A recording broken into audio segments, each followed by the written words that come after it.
Welcome back माय channel गाईस. लवगडावरती आलेलो होतो, मला ध्यानच नाही राहिलं व्हिडिओ बनायचा आणि आता ब्लॉग शूट करतोय. तर आता थोडंसं इथं खंडोबाचं मंदिर आहे त्याच्या पुढं आलेलो आहे. आता हे नवलाईचा माळाचा रूट लागलेला आहे. मला बॅटरी कमीची हे पण आलेली मेसेज. तर खूप दिवसानंतर जवळपास 1-1.5 वर्षापेक्षा जास्त टाईम झालेला आहे मला ह्या रूटला येऊन, कारण की आलेलोच नाही दर्शनासाठी. या ठिकाणी आलेलोच नाही मी, समज या साईडनं पै गेलेलोच नाही. 1.5 वर्ष झाले जवळपास.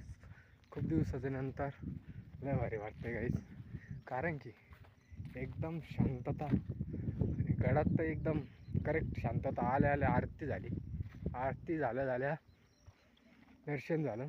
दर्शन झाल्यावर बाहेर आलो, मस्त फोटो वगैरे काढले, 1-2 व्हिडिओ काढले. इंस्टाग्रामवरती बघू शकता तुम्ही, सोमीनाथ ब्लॉग्स नावाने इंस्टाग्राम आहे आपलं. आणि हे बघा इकडं अंजनडवचं तळं, अंजनडवचं का याचं सूर्य इकडं आलेलं आहे वरती. आणि असं लोकेशन खतरनाक. हा चित्त्या बिबट्याचं इकडं काहीतरी आवाज देतोय भाई, भेवाटासारखं लोकेशन आहे.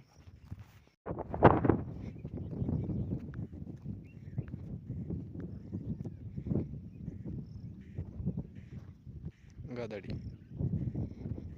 कोणी म्हणतं याला शिंग राहत नाही. हे बघा याला शिंग किती दिसले का शिंग.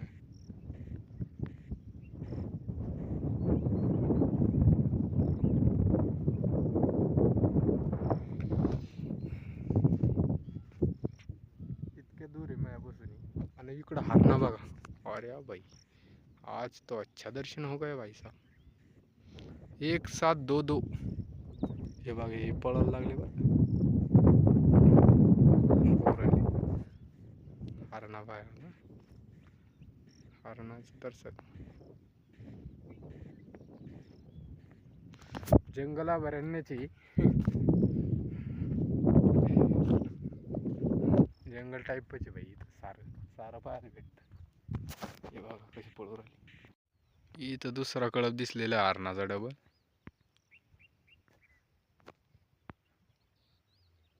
हा बघा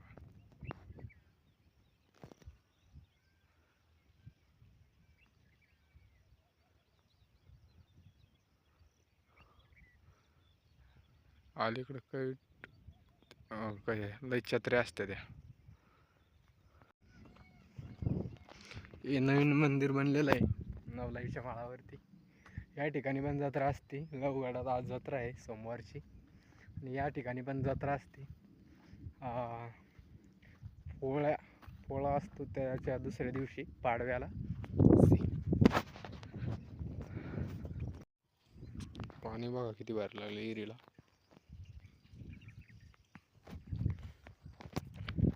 ईर खणलेली कोणतरी, इकडून जायला रस्ता नाही. आता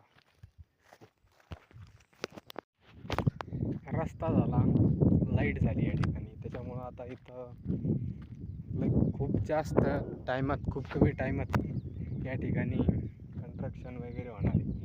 नवलाईच्या माळाची पुरी जमीन कोणी जर घेतलेली आहे, त्याच्यामुळे या ठिकाणी कंपन्या पण येऊ शकतात असं मला वाटतं आहे. कोट्यानी पैसा आहे लोकांकडं, भ्रष्टाचारी लोक आहेत, कोट्यानी पैसा आहे, करोडांनी.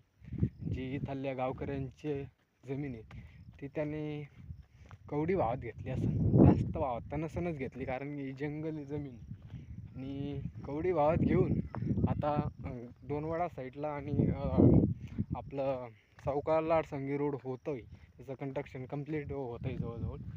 तर त्या रोडमुळं या ठिकाणी कंपन्या कंस्ट्रक्शन होणार आहे आणि भविष्यात या जमिनीला इतका भाव येणार आहे, हे आपले गावकरी विसरतील आणि त्यांना या जमिनीची किंमत तेव्हा कळेल जेव्हा या जमिनीला भाव येईल.